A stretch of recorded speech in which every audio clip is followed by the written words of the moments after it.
आज भगवान श्री कृष्ण 7 वर्ष की अवस्था को पूर्ण करके ब्रजमंडल की पुण्य पुनीत धरा पर समस्त ब्रजवासियों से गिरिराज जी की पूजा करा रहे हैं। विचार करिए, भगवान की आयु मात्र 7 वर्ष है। 7 वर्ष का बालक अपने माता पिता से कह रहा है, बड़े बड़े वयोवृद्ध ज्ञानवृद्ध शील संपन्न ब्रजवासियों से कह रहा है कि बाबा हमारे आराध्य देव इंद्र नहीं है, हमारे आराध्य देव तो श्री गिरिराज धरण है। आयु मात्र 7 वर्ष है और जिनको कह रहे हैं किसी की 70 वर्ष, किसी की 80 वर्ष की आयु हो गई। विचार करो, इतनी आयु वाले जिनकी इतनी आयु हो गई भाई, पर वो मान किसकी रहे? एक 7 वर्ष के बालक की वाणी को मान रहे। इसका अर्थ क्या है? उन सबको ये पता है संसार ब्रह्म है और ये जो हमसे कह रहा है ये ब्रह्म है,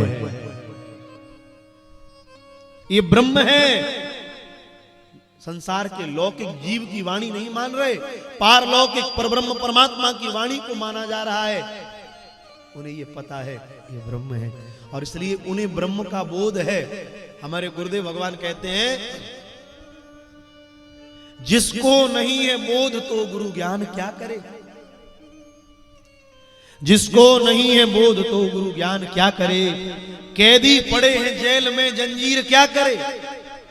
मद लोभ को छोड़ा नहीं गंगा क्या करे। और परहेज तो पाले नहीं अब वैद्य क्या करे। जिसको बोध नहीं है, पर ब्रजवासियों को बोध है। किस बात का बोध है? ये जो है ये ब्रह्म है भाई। और बस एक बात जीवन में ध्यान रखना, नंद बाबा कहते हैं लाला इंद्र कष्ट देगा, पर भगवान क्या कहते हैं? कर्मणा जायते जंतु कर्मणैव विलीयते सुखम दुखम भयम क्षेमम कर्मणैवाभिपद्यते।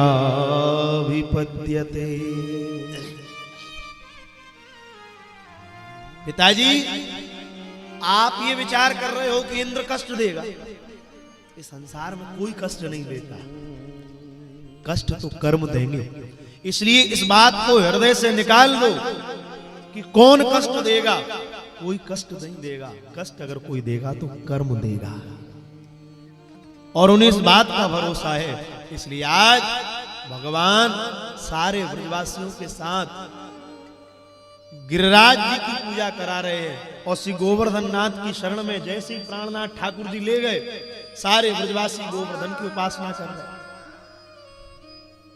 अब तो जैसे गोवर्धन की उपासना करी, इंद्र प्रतीक्षा कर रहा है अब मेरी पूजा होगी, मेरी पूजा होगी। प्राणनाथ बार बार चेष्टा कर रहा है, पर यहां जाकर देव ऋषि नारद जी ने कहा अब तुम्हारी पूजा नहीं होगी। बोले क्यों?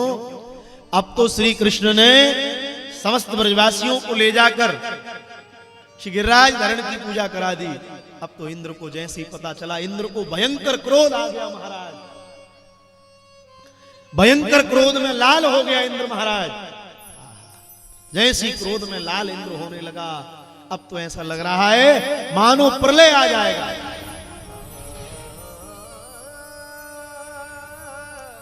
सांबर्तक नाम के मेघों को बुला रहा। सुखदेव जी कह रहे सांबर्तक नाम के मेघ कौन है? जो प्रलय में बरसाए जाते हैं। जब प्रलय आता है तब सांबर्तक नाम के मेघ बरसते हैं। आज वो सांबर्तक नाम के मेघों से कहता, मेघो जाओ इतनी जलवृष्टि करो। जिन ब्रजवासियों ने एक भोले भाले बालक की वाणी को मानकर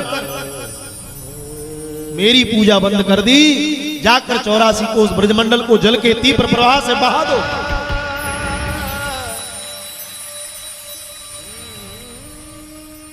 अब तो जैसे कहा बहा दो कृपानाथ।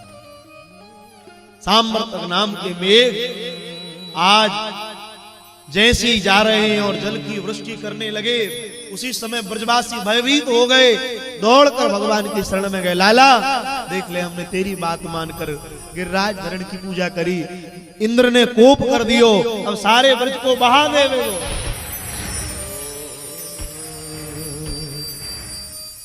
उसी समय भगवान की शरण में जब आए तो भगवान को अपना वचन याद आ गया। बोले ब्रजवासियों चिंता मत करो, मुझे अपना वचन याद है। क्या? सर्वधर्मान परित्यज्य मामेकम शरणम। गीता में भगवान ने कहा, अर्जुन शपथ लेकर कह रहा हूं, जीवन में कितने पाप कर लिए हो, वो एक बार मेरी शरण में आ जाए, मैं उसको क्षमा कर देता हूं। विचार करो, भगवान के जैसा दयालु कौन होगा? हम लोग पाप करने से बाज नहीं आते और भगवान क्षमा करने से बाज नहीं आते। आप विचार करेंगे भाई, सब रामायण पढ़ते हैं, राम जी 11 वर्ष तक जब चित्रकूट की धरती पर रहे तो चित्रकूट की भूमि पर ठाकुर जी किशोर जी के संग लीला कर रहे थे। तो उसी समय जयंत, इंद्र के पुत्र जयंत ने भगवती के देह पर आकर चोंच मारी। भगवान ने तर्कस से तीर निकाल लिया और तीर निकालकर भगवान कहते बोले, जयंत, इस संपूर्ण ब्रह्मांड में मेरे बाण के प्रभाव से तुझे कोई नहीं बचा सकता। 14 भुवनों में जा रहा, सबसे कह रहा बचा लो, बचा लो, बचा लो। सबने कह दिया भैया तूने भगवान का द्रोह किया है, तुझे कोई नहीं बचा सकता। भगवान का द्रोह किया है, कोई बचाने वाला नहीं है। चारों तरफ गया, बचा लो, बचा लो, बचा लो, सबने मना कर दिया, हाथ खड़े कर दिए। अंत में जैसे गुरुदेव नारद जी के पास गया, गुरुदेव के चरण पकड़ लिए, गुरुदेव अब आप ही हो, अब बचा लो, मेरी रक्षा आपको ही करना है, आप मेरे जीवन सर्वस्व है। नारद जी ने कहा, जयंत, पाप तो तूने इतना बड़ा किया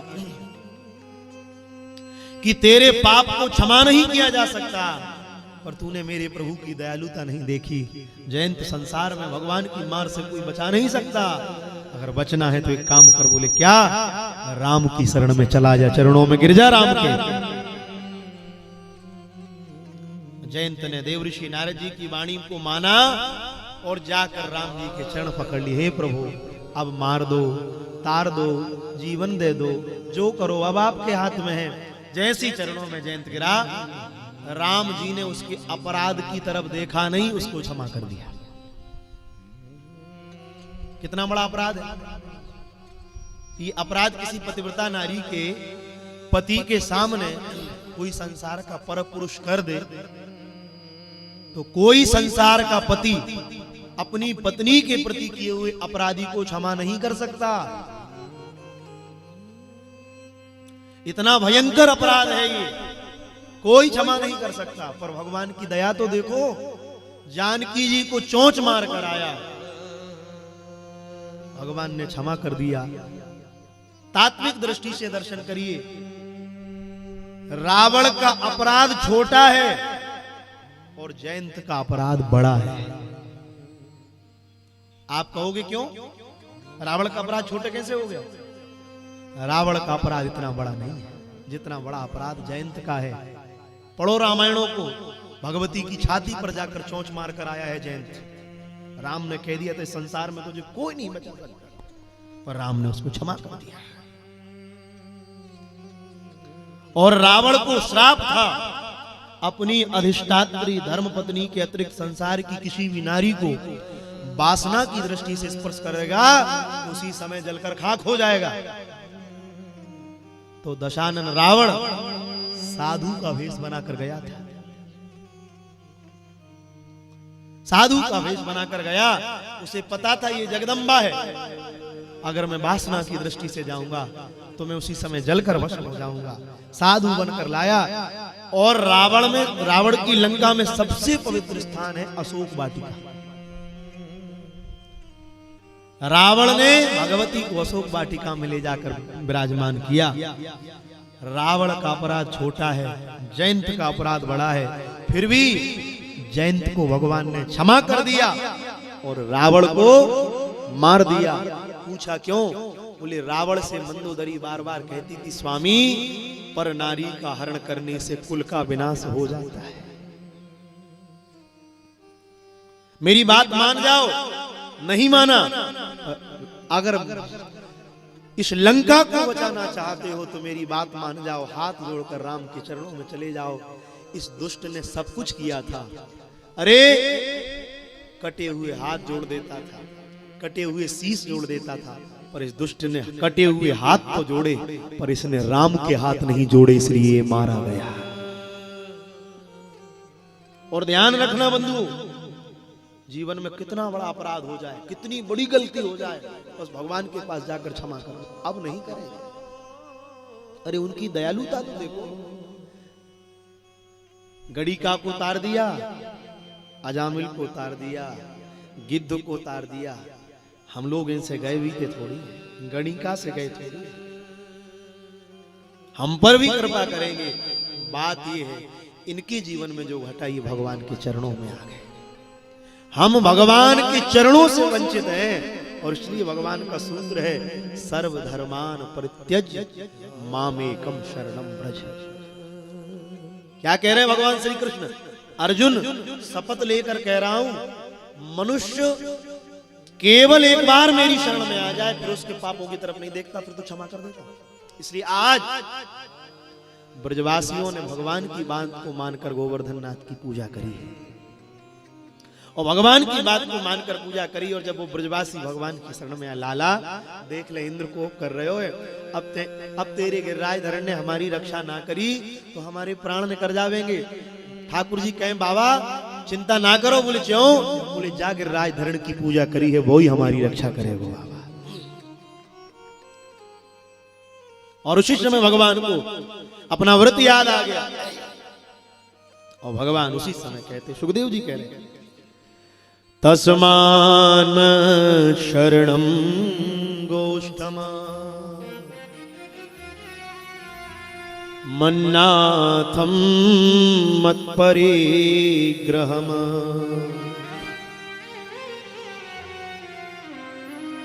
गोपाय स्वात्मयोगेन सोयम में व्रत आहिता। भगवान ने ब्रजवासियों से कहा चिंता मत करो, मुझे अपना व्रत याद है, मैं अपने व्रत को जानता हूं, मुझे अपना व्रत याद है। और भगवान ने ब्रजवासियों से कहा चिंता मत करो, सब मेरी शरण में आ जाओ। और उसी समय 7 वर्ष के बालक ने 7 कोस के गिरिराज जी को खेलते खेलते अपनी एकमात्र कनिष्ठ का उंगली पर भगवान ने गिरिराज जी को धारण कर लिया। और जैसे गिरिराज जी को धारण किया कनिष्ठ का उंगली पर, ब्रजवासी गैया मैया ग्वाल बाल सखियां सबके सब भगवान की शरण में आ गए। और ठाकुर जी कनिष्ठ का उंगली को ऊपर गिरिराज जी धारण करें और ठाकुर जी ऐसे ऐसे मंद मंद मुस्कुरा रहे और डोल रहे। और इतने से सखियां हाथ लगाएं, इतने से लाला हाथ लगाएं। और सखियां कहा कह रही, बोले अगर हमने नेक 100 हाथ नीचे कर लियो सोई गिर जाए वो।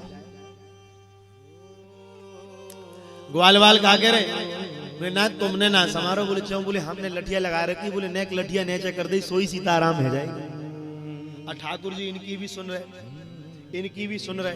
जे कह रहे हमने धारण करो, जे कह रहे हमने धारण करो। वो भगवान कह रहे हैं कि तुम वैसा ही अभिमान कर रहे हो, धारण करवे बारे तो हमें वो है। जैसे हम लोग विचार नहीं करते, घर में माताएं विचार करती हैं, भाई विचार करते हैं। बोले वो तो जिस दिन हम घर में नहीं होंगे तब पता चलेगा। घर वाले कहते तुम 3 घंटा चले जाते बहुत बढ़िया रहता है। हम लोग ये कहते हैं हम नहीं रहेंगे तो क्या होगा। तुम्हारे हमारे जैसे कई आए और चले गए, हो गई सीताराम। हमारे आपके धारण करने से संसार नहीं चल रहा, संसार भगवान चला रहे। भगवान ही एकमात्र धारण करने वाले हैं। जो कुछ कर रहे हैं केवल भगवान कर रहे हैं, हमारे आप के करने से बंधुओं कुछ भी संभव नहीं। इसलिए विचार करके ठाकुर जी ने हाथ को ऊपर उठाए हुए हैं और दोनों की वाणी को सुन रहे हैं। और भगवान हमारे यहाँ मलुकदास जी ने अपनी वाणी में कहा, गर्भ न कीजिए बाउरे हरि गर्भ ही खावे। भगवान का सबसे बढ़िया भोजन 56 भोग नहीं है। हम लोग सोचते भगवान पदार्थों के प्रिय, नहीं, भगवान तो जीव के अभिमान को खाते हैं। मनुष्य का अभिमान ही भगवान का सबसे श्रेष्ठ भोजन है। इससे श्रेष्ठ कोई भोजन उनका है ही नहीं। इसलिए गर्भ न कीजिए बाउरे हरि गर्भ ही खावे। और भगवान वहां इंद्र सांवर्तक नाम के मेघों को ले जाकर जलवृष्टि कर रहा है और भयंकर जलवृष्टि हो रही है। और 7 दिन 7 रात्रि तक जल बरसता रहा। और 7 दिन बाद जब इंद्र को ये पता चला कि ये भगवान है, तो इंद्र पश्चाताप की अग्नि में जलने लगा। और इंद्र ने आज रुदन कर रहा है। भगवान ने खेलते खेलते जैसे गिरिराज जी को उठाए थे, वैसे ही भगवान ने आज गिरिराज जी को पधरा दिया। चारों तरफ धूल उड़ रही है। परीक्षित जी ने कहा, गुरुदेव एक बात बताओ। बोले क्या? बोले 7 दिन 7 रात तक जल गिरा। इतना जल गिरा, सांवर्तक नाम के मेघ बरसे। अरे ये जल गया कहां? ये ब्रज तो सूखा पड़ा है। आहा, सुखदेव जी ने कहा, परीक्षित इस लीला का दर्शन करना है तो त्रेता में चलना पड़ेगा। बोले गुरुदेव त्रेता में क्यों? आचार्य चरण कहते हैं, हमारे भारतवर्ष के बड़े अच्छे महापुरुष परम श्रद्धेय पूज्य पाद स्मरणीय पूज्य श्री ठाकुर जी महाराज, जिनको सारा संसार कृष्णचंद्र शास्त्री जी के नाम से जानता है, पूज्य श्री इंद्रेश जी के पिताजी, वो कहते हैं सुखदेव जी कह रहे हैं कि त्रेता में चलो। बोले क्यों? बोले इस झांकी का दर्शन त्रेता से। भागवत क्या है? बोले भागवत सूत्रात्मक ग्रंथ है। कैसा सूत्रात्मक ग्रंथ? अब नरसिंह भगवान का प्राकट हुआ तो नरसिंह भगवान की लीला का विस्तार का दर्शन करना है तो नरसिंह पुराण पढ़ो। इसमें तो केवल संकेत है। वामन भगवान अवतार लेकर आए, उनके विस्तार का दर्शन करना है तो बोले वामन पुराण। महाभारत का दर्शन करना है तो महाभारत का दर्शन करो। इसी प्रकार आचार्य चरण कहते हैं, भागवत जी में तो वर्णन नहीं, पर अनान्य टीकाओं में आचार्यों ने लिखा है कि आचार्य चरण कहते हैं, राम जी जिस समय समुद्र पर सेतु बना रहे थे, राम जी जिस समय समुद्र पर सेतु बना रहे थे, तो सेतु बनाते समय राम जी ने रामेश्वर नाम की शिवलिंग बनाई। अब एक बात विचार करें, जो राम जी सोने की सीता बनाकर यज्ञ कर रहे हैं, वो राम जी बिना स्त्री के यज्ञ कैसे करेंगे? अरे जब जा रहे थे तब जानकी जी साथ नहीं है, तो राम जी वेद के विपरीत कोई कार्य नहीं कर सकते। राम मर्यादा की स्थापना करने आए हैं। वाल्मीकि जी ने लिखा है, रामो विग्रहवान धर्मा। राम कौन है? बोले राम धर्म है, और राम धर्म की मर्यादा को प्रतिष्ठित करने आए हैं। तो राम जी कभी वो नहीं कर सकते जो वेदों में नहीं लिखा। तो हमारे यहां आचार्यों ने कहा है, राम जी ने जाते समय रामेश्वर नाम की शिवलिंग की प्रतिष्ठा करी, पूजन करी। जैसे आप नर्मदा जी जाते हैं तो कहा जाता है, नर्मदा का कंकर सब बनते हैं शंकर, घरों में पुजाते सब ओमकार बनकर। मां नर्मदा तू है कलयुग की गंगा, दर्शन से तेरे मन हो जाए चंगा। नर्मदा जी कौन है? कलयुग की गंगा है। नर्मदा का प्रत्येक कंकर शंकर है। तो आचार्यों ने लिखा है, नर्मदा जी की बालू की शिवलिंग बनाओ, प्रतिष्ठा की आवश्यकता नहीं है, पूजा करो। जैसे नर्मदा जी की शिवलिंग बनाकर पूजा की आवश्यकता, प्रतिष्ठा की आवश्यकता नहीं है, सीधे पूजा का विधान भी है। इसी प्रकार सारी नदियां जाकर कहां मिल रही हैं? कहां मिल रही हैं माताएं? समुद्र में। तो सबका सागर, सबको समाहित करने वाला सागर है। सारी नदियां वहां जाकर मिल गई, तो किंचित किंचित सबका अंश है। इसी प्रकार समुद्र की बालू की शिवलिंग बनाकर पूजा करने से प्रतिष्ठा की आवश्यकता नहीं रहती। तो राम जी ने क्या किया? सबसे पहले बालू की शिवलिंग बनाई, शिवलिंग बनाकर पूजा करी। और पूजा करने के बाद लोग बाग कहते हैं, बोले रावण ने रामेश्वर की प्रतिष्ठा कराई थी। ये बात बिल्कुल गलत है। रावण ब्राह्मण भले ही है, पर रावण का खान पान पवित्र नहीं है, वो आचार्य नहीं हो सकता। रावण प्रतिष्ठा कैसे करा देगा? रामेश्वर की प्रतिष्ठा राम जी ने जाते समय शिवलिंग को विराजमान किया, और जब लौट कर आए तो लौट कर रावण पर विजय प्राप्त करके आए, तो जानकी जी साथ में हैं। तो क्या किया? इस बार अगस्त ऋषि के साथ रामेश्वर की प्रतिष्ठा करी। जानकी जी को यज्ञ में बिठाया, अगस्त जी ने आचार्यत्व किया, फिर प्रतिष्ठा हुई। अब यज्ञ का नियम क्या है?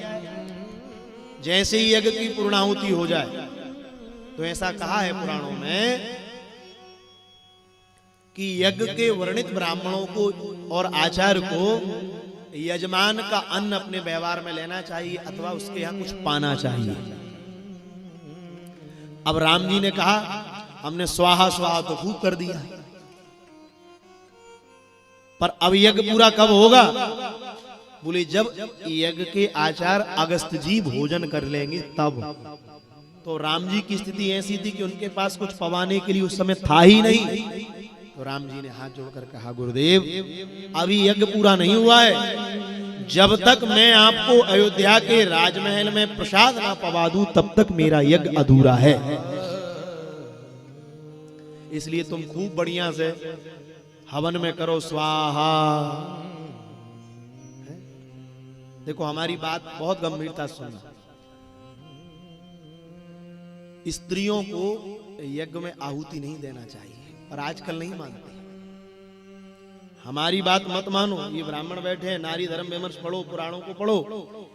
स्त्री के बिना यज्ञ नहीं हो सकता, पर स्त्री यज्ञ में आहुति नहीं दे सकती। वेद का सिद्धांत है। अब आजकल कहते बोले हमको वैसा लाभ नहीं मिल रहा, मिलेगा कैसे लाभ? तुमने शास्त्र नहीं माना। इस देश में रह रहे हो, अगर संविधान नहीं मानोगे तो पकड़े जाओगे। सनातन धर्म का संविधान है शास्त्र।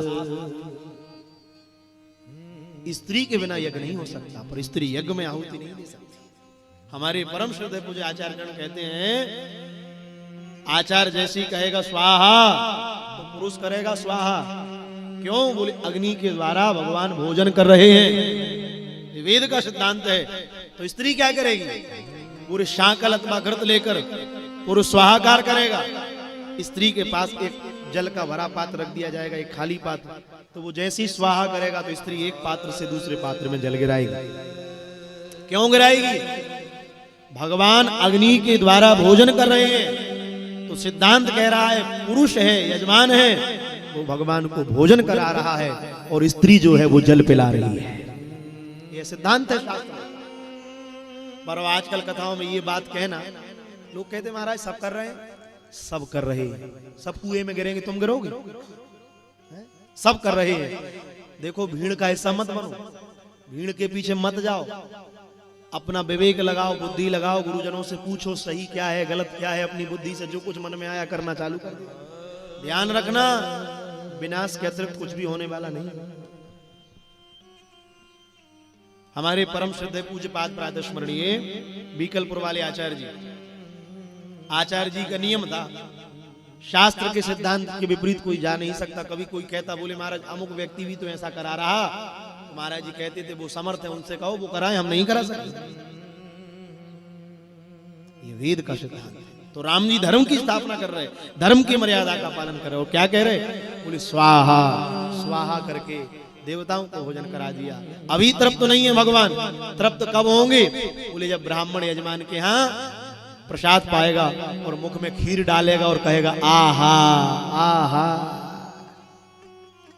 तो भगवान कहते कभी कभी हम स्वाहा से इतना प्रसन्न नहीं होते जितना आहा से प्रसन्न। इसलिए भगवान ने क्या कहा, ब्राह्मणोष्य मुखमासीत बाहु राजन्य कृतः। ब्राह्मण भगवान का मुख है, उसके मुख से भगवान भोजन कर रहे हैं। तो राम जी अयोध्या गए और राम जी का नियम है, अयोध्या में रहकर राम जी प्रतिदिन ब्राह्मणों को भोजन कराते हैं। तो एक दिन कई दिनों से ब्राह्मण भोजन करने आ रहे, तो जानकी जी पवाती 2-4 पुड़ी पाते और कहते थे बस अब तो हो गया। तो एक दिन सीता जी ने राम जी से कहा, बोले सुनो सरकार। बोले क्या? बोले ऐसा कोई ब्राह्मण बुलाओ हम बढ़िया से बनाए और वो पाए। अब 2-4 पुड़ी खाकर कहता है बस हो गया। खूब पवाए हम प्रेम से। राम जी समझ गए, बोले ब्राह्मण का भोजन तो अन्न हो सकता है, पर भगवान का भोजन तो अभिमान है। और अभिमान किसे आया? मेरी धर्म पत्नी जानकी को। जानकी को अभिमान आया। भगवान ने कहा चिंता मत करो, मन ही मन कहा तुम्हारे इस अभिमान को भी हम जल्दी खा जाएंगे। तो माघ का महीना था, राम जी सरयू के तट पर विहार कर रहे थे। तो ध्यान लगाकर अगस्त जी का ध्यान किया, कहा गुरुदेव अभी रामेश्वरम वाला यज्ञ पूरा नहीं हुआ है। बोले क्यों? बोले प्रतिष्ठा हो गई थी, यज्ञ हो गया था, पर ब्राह्मण भोजन नहीं हुआ था, आपने भोजन नहीं करा। तो पधारो, कल माघ की पूर्णिमा है, पाने प्रसाद पधारो, अयोध्या के राजमहल में भोजन करना है। अगस्त जी ने भगवान की आमंत्रण को स्वीकार किया। दूसरे दिन पूर्णिमा थी, तो अगस्त जी आए। राम जी द्वार पर खड़े होकर चरण धुला रहे हैं। ये मर्यादा है शास्त्र की। हमारे यहाँ शिव पुराण में लिखा है महाराज जी, दशांग भोजन। दशांग भोजन की महिमा क्या है? 10 प्रकार से ब्राह्मणों को भोजन करा। उसमें पहला अंग है अनुगमन। कोई भी गुरुजन आचार्य आपके घर पधारे हैं तो पहले द्वार पर खड़े होकर आतिथ्य करो। राम जी राजा हैं और अपनी धर्म पत्नी अनुज और परिवार सहित द्वार पर खड़े हैं। आज मेरी कुटिया में आचार्य पधारे। ये पहला लक्षण है। वो आ जाएं तो दूसरा क्रम क्या है? उनको उचित आसन प्रदान करिए।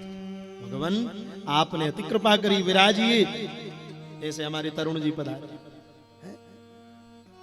ऐसे विराजिए, आइए, आसन दीजिए। फिर तीसरा लक्षण है मस्तक पर तिलक पधराए।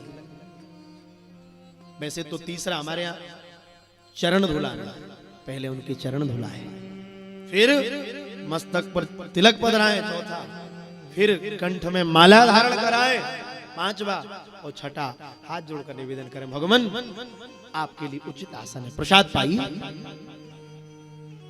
फिर वो प्रसाद पाए।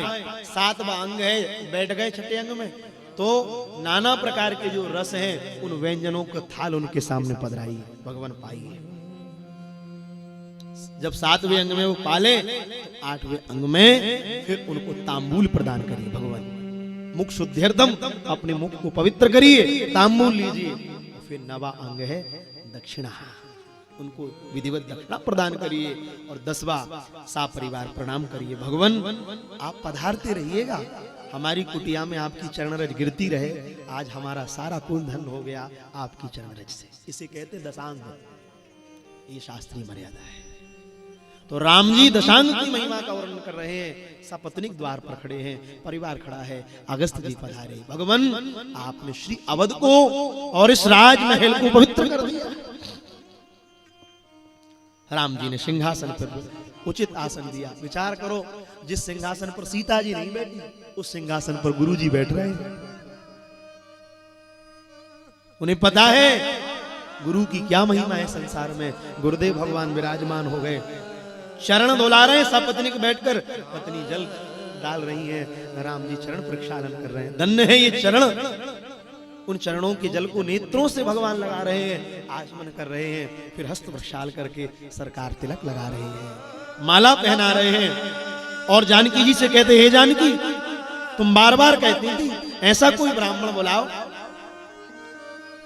जिसे मैं प्रेम से बनाकर जमाऊं। आज खूब प्रेम से रसोई सिद्ध करो, आज गुरुजी खूब प्रेम से पाएंगे। सो जानकी जी ने राम जी की वाणी को माना और सीधी रसोई में चली गई। और जैसे ही रसोई में गई तो राम जी ने अगस्त जी से कहा, बोले गुरुदेव हमारी पत्नी को ब्राह्मणों को भोजन कराने का बड़ा अभिमान है, इसके सारे अभिमान को तोड़ देना आज आप। अगस्त जी ने कहा चिंता मत करो, आपकी बात मानने ही तो आए हैं। तो मेरी मां रसोई में प्रसाद सिद्ध करने गई है। पहले जहां भोजन बनता था उस स्थान को कहते थे रसोई। क्या कहते थे माताएं? रसोई। अब आजकल क्या कहते हैं? किचन। पहले रसोई में भोजन बनता था तो रस बरसता था, अब किचन में 24 घंटे किचकिच हो रही है, रस है ही नहीं है, नीरस है, कोई ज्ञान नहीं, पांव में जूते चप्पल पहने हैं, वैसे ही रसोई में प्रवेश। और कहो तो अरे हम लोग पढ़े लिखे हैं, तुम्हें ये बोध नहीं है। साक्षात अन्नपूर्णा का मंदिर है वो। कितनी मर्यादाएं हैं हमारे यहां। पहले कितना पवित्रता का स्मरण करा जाता था, लोग आज संपूर्ण पवित्रता को भूल गए, सारी पवित्रता का त्याग कर दिया लोग। इसलिए हमारी प्रार्थना, आजकल इतना भय लगता है, किसी के जल पीने में भी डर लगता है, इसलिए अपन तो कह देते हम कहीं खाते नहीं। क्यों? अपना धर्म बचाना है तो खुद बचो। समय बड़ा विपरीत आ गया, ना पवित्रता का बोध है, ना अपवित्रता का बोध है, जैसा चाहे रसोई में प्रवेश कर रहे हैं। भैया धर्म बचाना है तो खुद बचना पड़ेगा। सर्वत्र अग्नि लग चुकी है। हम बहुत प्रार्थना पूर्वक निवेदन करें, पवित्रता का सनातन धर्म में बड़ा महनीय स्थान है।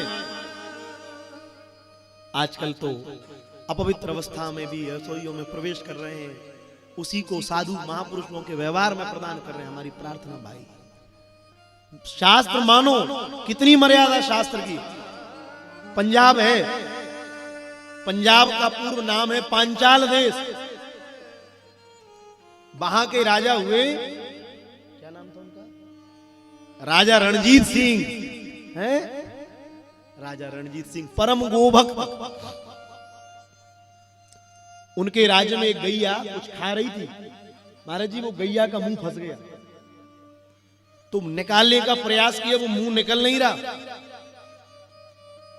तो एक बालक खड़ा था, उस बालक ने तुरंत कहा, बोले नहीं निकल रहा तो इसके मुंह को काट दो। सिपाहियों ने तुरंत पकड़ लिया, बोले राजा रणजीत सिंह के राज्य में गाय के मुंह को काटने की बात कर रहा है। बंदी बनाकर राजा रणजीत सिंह की राजसभा में ले गए। कहा महाराज ये आपके राज्य में गोमाता को काटने की चेष्टा कर रहा था। राजा रणजीत सिंह ने कहा इसके हाथों को रस्सी से बांध दो, इसकी मां को बुला कर लाओ। तो तुरंत सैनिक उसकी मां को बंदी बनाकर लाए। राजा रणजीत सिंह ने कहा, तुरंत राजा रणजीत सिंह ने कहा सच सच बताना ये बालक किसका है। हाथ जोड़कर वो नारी रोने लगी, महाराज ये बालक मेरा ही है, पर आज मुझे ये पता चल गया कि पवित्रता और अपवित्रता का जीवन में क्या ध्यान है, स्मरण है।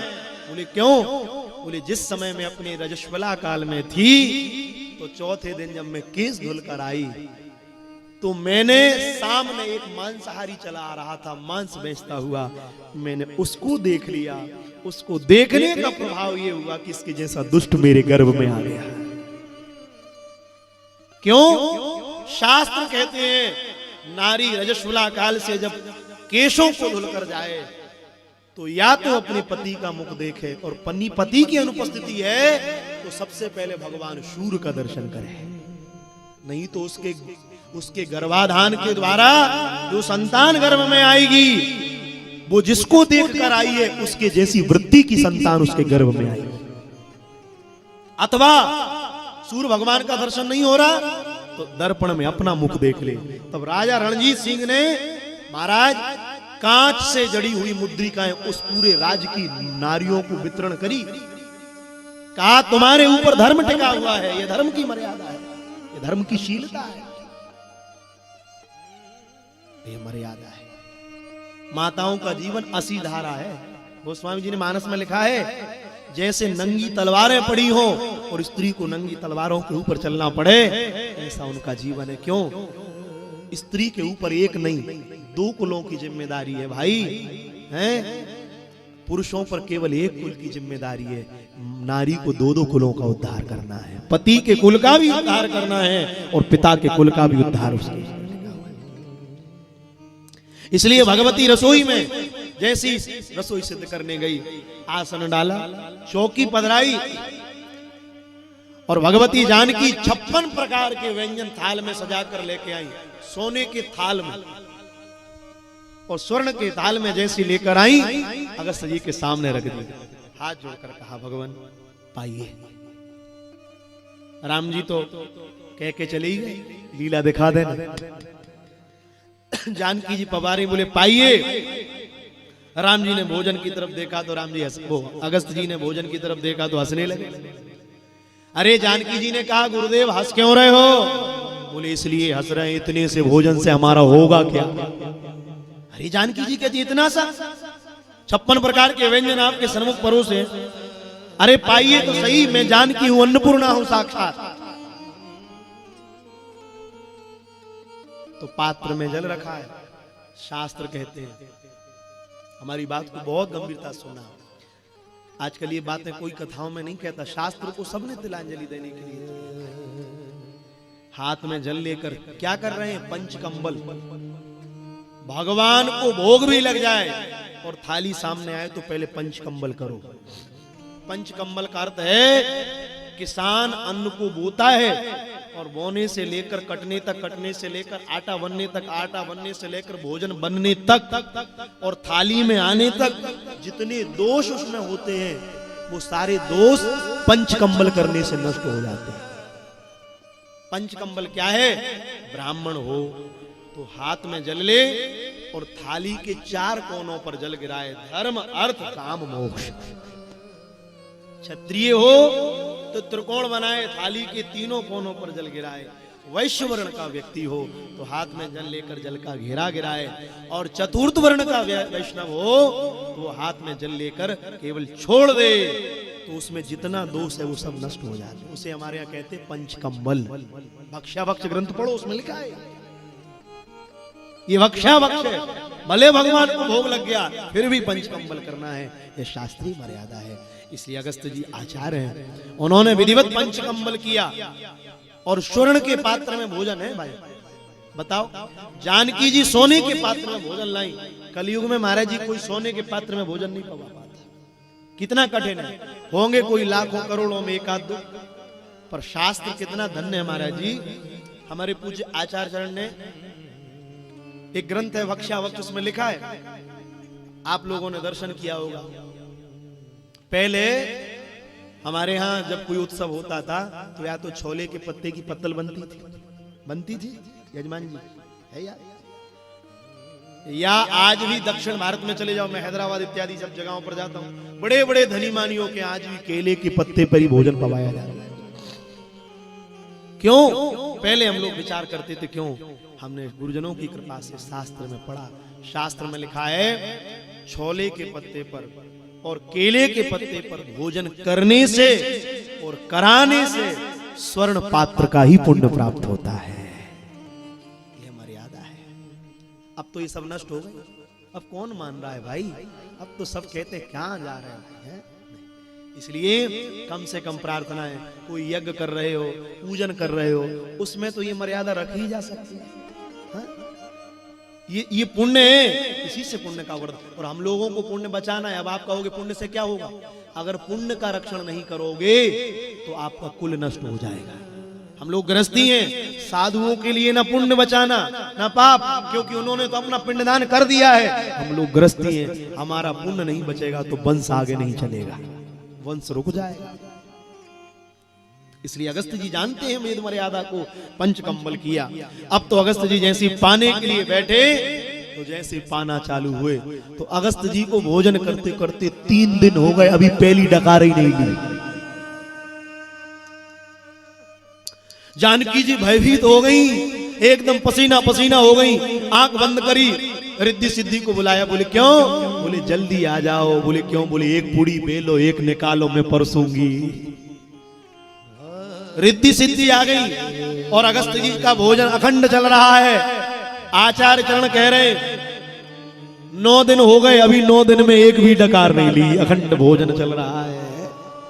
और राम जी मुस्कुरा रहे हैं, हमारी पत्नी को बड़ा अभिमान था कि मैं ब्राह्मणों को भोजन कराती हूं।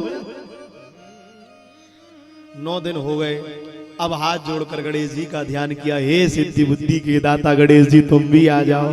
बोले क्यों? बोले आप पुड़ी निकालो और रिद्धि सिद्धि बेलेंगी, हम परसेंगे। अब तो गणेश जी भी आ गए, रिद्धि सिद्धि और जानकी जी। 16 दिन हो गए, गणेश जी पसीना पसीना हो गए, रिद्धि सिद्धि जानकी जी मस्तक पे हाथ रख के बैठी, हाथ जोड़कर जानकी जी 16वें दिन कहती, बोले गुरुदेव पानी तो पी लेते। गुरुदेव ने कहा भी तो आधा ही नहीं हुआ। बोले 16 दिन हो गए, आधा नहीं हुआ अभी। अखंड भोजन की वृत्ति चल रही है। और जैसे 18 दिन हुए, राम जी आए। राम जी ने तुरंत जैसे ही देखा अगस्त जी की तरफ, अगस्त जी ने पूछा सरकार और लीला दिखाएं कि बस अब विश्राम कर दें? अरे राम जी ने कहा बस अब तो सारा अभिमान गल गया, अब विश्राम करो। और 18वें दिन जैसे ही अगस्त जी ने डकार ली, कहा देवी जल ले आओ, जल पिएंगे अब। सोई जानकी जी हाथ जोड़ के खड़ी हो गई। बोले पहली डकार लेवे में 18 दिन लगा गए, कहीं पानी और पिलाने लगे तो ना जाने कितने समुद्र खाली कर दोगे। तो हाथ जोड़कर कहा, हे मेरे प्रभु, त्रेता में आपने भोजन किया है और द्वापर में जब मेरे प्रभु कृष्ण अवतार लेकर आएंगे और जब इंद्र कोप करेगा, मेरे प्रभु गिरिराज धारण करेंगे, तो आप जब 7 दिन तक जल गिरेगा तो आप ब्रज में पहुंच जाना। एक भी बूंद जल ब्रज में नहीं गिरेगा। क्या होगा? बोले सुदर्शन चक्र आकर घेरा बना लेंगे गिरिराज जी पर, तो सारा जल गिरिराज जी पर गिरेगा। तो 7 दिन में जितना जल गिरे सारे जल को आप पी जाना। तब भगवान सुखदेव कहते, परीक्षित अगस्त जी ने सारे जल का पान कर लिया, इसलिए आज इंद्र को पश्चाताप हो रहा महाराज। इंद्र पश्चाताप की अग्नि में जल रहा है और रो रहा। पर भैया इंद्र को पता है भगवान को क्या प्रिय है। भगवान किस लिए आए? भगवान ब्रज में 3 कारण से आए बंधुओं, रेणु, वेणु और धेनु। ब्रज में आने के ठाकुर जी के 3 कारण है। पहला रेणु यानी ब्रजरज, दूसरा वेणु, और एक बात ध्यान रखना, वेणु अलग है, मुरली अलग है, बंसी अलग है, तीनों अलग अलग है। एक जगह वेणु बजा रहे, रंध्रान वेणोरधर सुदया पूरयन गोप वृंदई। एक जगह वेणु बजा रहे और एक जगह वंशी बजा रहे। वंशी विभूषित करान नवनीर दावा, और एक जगह मुरली बजा रहे। कहां? जहां महाराज करने जा रहे हैं। मुरली का अर्थ है मोहित करना। निशम्म गीतम तदनंग वर्धनम, भगवान मोहित कर रहे हैं। तीनों अलग अलग हैं। इसलिए पहला भगवान के अवतार का कारण है रेणु, ब्रज की रज। इसलिए ब्रज में जाओ तो ब्रज रज को मस्तक से लगाओ। धन्य है ये रज। इस रज के कारण प्रभु अवतार लेकर आए थे। इस रज में उन्होंने क्रीड़ा करी। क्यों भैया? ब्रज में सब कुछ बदल गया होगा, पर 3 बातें अभी भी नहीं बदली। कौन कौन सी बातें नहीं बदली? एक तो श्री गिरिराज महाराज भगवान के समय के गिरिराज जी वही हैं। दूसरी श्याम सुंदर श्री यमुने महारानी वही है। और तीसरी हमारे ब्रज की रज वही है, उसमें कोई परिवर्तन नहीं। इसलिए रेणु, वेणु और धेनु के लिए प्रभु अवतार लेकर आए हैं। तो आज पता चल गया इंद्र को भगवान गैया के लिए आए हैं, गोमाता के लिए आए हैं। तो उसी समय महाराज सुरभि नाम की गाय को आगे कर दिया और भगवान के पास चल पड़ा। सुखदेव भगवान कहते, परीक्षित जैसे जा रहे तो भगवान गैया को देखकर प्रसन्न हो गए। इंद्र ने गिरिराज जी के निकट आन्योर गांव है, आन्योर के निकट में सुरभि गाय के दूध से गोविंद का अभिषेक कर दिया। तो भगवान का एक नाम पड़ गया गोविंद। गाय के दूध से अभिषेक है, नाम पड़ गया गोविंद। इसलिए भगवान गोविंद बने। अब तो इंद्र से प्रसन्न हो गए, इंद्र को क्षमा कर दिया। और इन तिथियों को हमारे यहां कहते महाराज, दशमी के दिन इंद्र आए थे। दशमी को इंद्र गए हैं, नौमी को आए थे, दशमी को गए, अर्थात कार्तिक शुक्ल प्रतिपदा। इसे क्या कहते हैं हमारे, इसको हमारे यहां गौ नवरात्र कहते हैं। गौ नवरात्र। वैसे आप लोगों को पता होगा नवरात्र कितने होते हैं? 4। कौन कौन से? शारदीय नवरात्र, चैत्र नवरात्र और 2 गुप्त नवरात्र। पर यहां 5वें नवरात्र का भी वर्णन है। कार्तिक शुक्ल प्रतिपदा से लेकर कार्तिक शुक्ल नवमी तक जो तिथियां हैं उसे कहते हैं गौ नवरात्र। इसी बीच में भगवान ने गिरिराज धर्म धारण किए। इसी बीच में अक्षय नवमी आती है, इसी में गोपाष्टमी आती है। इन्हीं पावन तिथियों में भगवान ने सुरभि गाय के दुग्ध से उनका अभिषेक हुआ। तो आचार्यों ने लिखा है, जो मनुष्य कार्तिक शुक्ल प्रतिपदा से कार्तिक शुक्ल नवमी तक गाय का दूध पिए, वेद लक्षणा भारतीय गो, जर्सी का नहीं, देसी गैया का। आजकल तो लोगों को यही पता नहीं है जर्सी कौन सी है और भारतीय गाय कौन सी। जर्सी गाय नहीं है, जर्सी तो विदेशी सुअर है। इस विदेशी आक्रमणताओं ने भारत भूमि पर सनातन पर सबसे पहला प्रहार किया। बोले हिंदू जिसे मानते हैं उसको विकृत कर दो। गाय में मिलावट कर दी, गाय को मिलावट करके महाराज जर्सी बना दी। जर्सी का दूध दूध नहीं है, वो तो एक प्रकार से समझो जहर है। अरे उससे अच्छा जहर दूध तो महिषी अर्थात भैंस का है। क्यों? भगवान व्यास से पूछा दूध किसका श्रेष्ठ है, तो उन्होंने कहा महिषी। महिषी का समझते हैं? भैंस। किसी ने कहा महाराज आप तो कहते गाय का दूध श्रेष्ठ है और आप कह रहे महिषी भैंस का। तो क्या कहा भैया, तुमने दूध पूछा है, मैं दूध बता रहा हूं। गाय दूध नहीं देती, गाय तो अमृत को देने वाली है। गाय के स्तनों से तो अमृत गिरता है। इसलिए क्या करे, कार्तिक शुक्ल प्रतिपदा से लेकर कार्तिक शुक्ल नवमी तक देसी भारतीय वेद लक्षणा गाय का दूध पान करूं। और एक मंत्र है, भगवान की श्रीअंग के सुगंध से सुरभि प्रकट भई है, तो एक मंत्र श्री सुरभ्यै नमः। इस मंत्र का जप करो। हमारे गोधाम महातीर्थ पथमेड़ा में, जो विश्व की सबसे बड़ी गौशाला है राजस्थान, कभी जाओ तो दर्शन करके आओ। 1,55,000 गोवंश है पूज्य पथमेड़ा महाराज जी। एक ऐसे महात्मा है जिनका कोई चित्र नहीं, कहीं जाते हैं नहीं, किसी के यहाँ कुछ खाते हैं नहीं। एक महात्मा के सत संकल्प से 1,55,000 गोवंश आश्रय पा रहा है। तो पथमेड़ा में प्रतिवर्ष गो नवरात्र महोत्सव होता है। महाराज जी तो कितने बृहद उत्सव में मनाते हैं। 9 दिन तक महाराज जी केवल गैया के दूध पर रहते हैं, केवल। और 1.25 लाख जप करे मनुष्य श्री सुरभ्यै नमः मंत्र का 9 दिनों में। भगवान ने कहा है, जैसे भगवान ने ब्रजवासियों की इच्छा पूरी करी, जैसे भगवान ने इंद्र की कामना पूरी करी, ऐसे जो इन 9 दिनों में उपासना करता है, भगवान उसकी समस्त कामनाओं को पूरा करके उसे अपने धाम का अधिकारी बना देते हैं। इसलिए प्राणनाथ भगवान का नाम पड़ा गोविंद।